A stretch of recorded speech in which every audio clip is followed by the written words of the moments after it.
राहुल गांधी की नहीं, सबसे पहले प्रधानमंत्री मोदी की लोकसभा सदस्यता रद्द होनी चाहिए, ये मांग विपक्ष उठा रहा है। पर क्यों, वो आपको इस वीडियो को पूरा देखने के बाद पता चलेगा। मोदी जी के कुछ ऐसे भाषण मैं आपको दिखाऊंगी जिससे आप ये कहने पर मजबूर हो जाएंगे कि राहुल गांधी के साथ जो हुआ वो धोखा है। सबसे पहले भाजपा के मंत्रियों को जेल में होना चाहिए, उनकी सदस्यता जो है वो रद्द होनी चाहिए। वो सारे वीडियोस मैं आपको एक एक कर दिखाऊंगी कि आखिर जिससे आपको पता चलेगा कि आज राहुल गांधी की नहीं, इन दो नेताओं की सदस्यता सबसे पहले रद्द होनी थी। लेकिन राहुल गांधी को झूठे केस में फंसाया गया।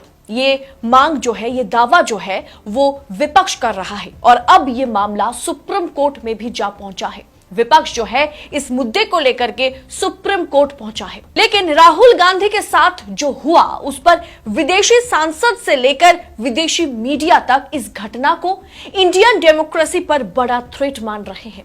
लेकिन राहुल गांधी को जिस केस में फंसाया गया कि मानहानि का मुकदमा, जिसके चलते 2 साल की जेल और साथ में लोकसभा की सदस्यता रद्द, 6 साल तक चुनाव न लड़ पाना, ये आज तक आजाद भारत के इतिहास में नहीं हुआ है।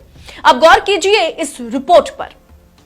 आज तक किसी भी लोकसभा मेंबर की सदस्यता मानहानि के केस के चलते नहीं रद्द हुई है। इस लिस्ट में किसी ने या तो घोटाला किया, किसी की संपत्ति जो है वो अपनी इनकम से कई गुना ज्यादा है, यानी फ्रॉड केस है, किसी ने दंगा कराया तो किसी ने हत्या कराई। आज तक किसी भी नेता की सदस्यता मानहानि के केस में नहीं गई है, जो साफ साफ दर्शाता है कि कहीं ना कहीं राहुल गांधी को फंसाया गया। और यह संयोग है या प्रयोग पता नहीं, क्योंकि अभी सामने कर्नाटक चुनाव है। ओपिनियन पोल में भारी मतों से कांग्रेस आगे है। भाजपा सत्ता गंवाती हुई पूरे जो साउथ जोन है, यानी कि जो दक्षिण भारत है, वहां जो है भाजपा जो है वो बेदखल होती हुई नजर आ रही है। इसके बाद राजस्थान और मध्य प्रदेश में इसी साल को चुनाव होने हैं। कांग्रेस 2018 में बहुमत से वहां पर जीत दर्ज कराई थी। वो अलग बात है कि बाद में धोखे से विधायक खरीदकर मध्य प्रदेश में भाजपा ने सरकार गिराई। और उसके बाद आता है 2024 आम चुनाव। मोदी मैजिक किस तरह से देश में नहीं विदेशों में भी खत्म हो चला है, उसका अंदाजा खुद मोदी जी को लग गया है।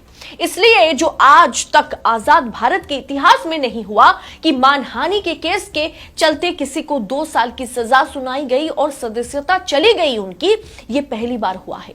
अगर ऐसा हुआ तो मैं आपको लिस्ट पकड़ा दूंगी और आप गिन लीजिएगा कि भाजपा के किन किन नेताओं ने, किन किन मंत्रियों ने किस तरह से अलग अलग समुदायों को टारगेट किया।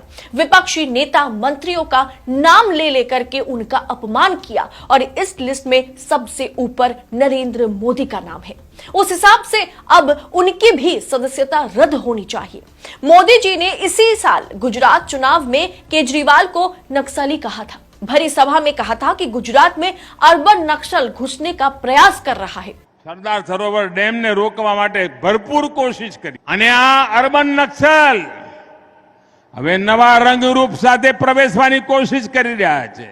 मोदी जी ने इससे पहले कांग्रेसी सांसद शशि थरूर की बीवी को 50 करोड़ की गर्लफ्रेंड कहा था। भाइयों बहनों, बता दीजिए, इस देश में कभी किसी ने 50 करोड़ की गर्लफ्रेंड देखी है? 50 करोड़ की गर्लफ्रेंड ये गरीब देश में।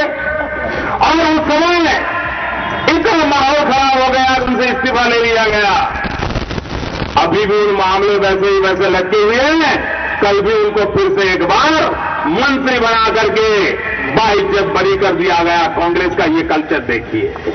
मोदी जी यही नहीं रुके, उन्होंने कांग्रेस पार्टी को 125 साल की बुढ़िया बुलाते हुए नजर आए। उन्होंने गांधी परिवार को खूनी पंजा तक करार दिया था। 125 साल की बुढ़िया देश का भला कर सकती है? ये 125 साल की बुढ़िया नौजवानों का भाग्य बना सकती है?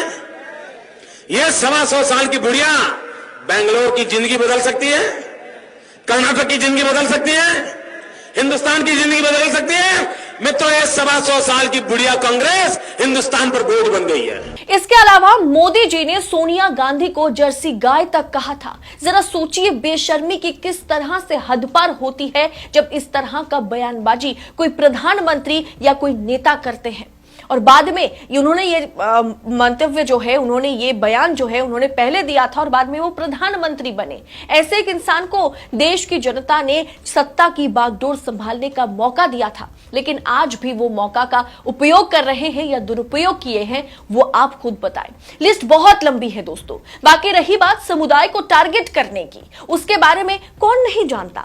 योगी आदित्यनाथ का वो बयान तो आपको याद ही होगा, जहां मुसलमान महिलाओं को हिंदू में कन्वर्ट करने की कोशिश की गई थी, भड़काया गया था। उन्होंने भरी सभा में हिंदुओं को उकसाया था, साथ में कहा था कि अगर एक हिंदू लड़की वो उठाकर ले जाते हैं तो आप 100 मुस्लिम लड़कियों को उठाओ। उन्होंने इस परंपरा को स्वीकार किया। किसी कालखंड में कोई बना होगा, अगर वह हिंदू बनेगा हम उसको स्वीकार करेंगे, उसकी शुद्धि करवाएंगे और उसको अपनाएंगे, एक नई जाति का फिर से निर्माण करवा देंगे। कोई जाति ही नहीं बना देंगे, हम लोग स्वीकार करेंगे। और हम लोगों ने तय कर रखा है कि अगर वह एक हिंदू बालिका को ले जाएंगे तो कम से कम 100 मुस्लिम बालिकाओं को। दोस्तों यहां मजे की बात पता है क्या है?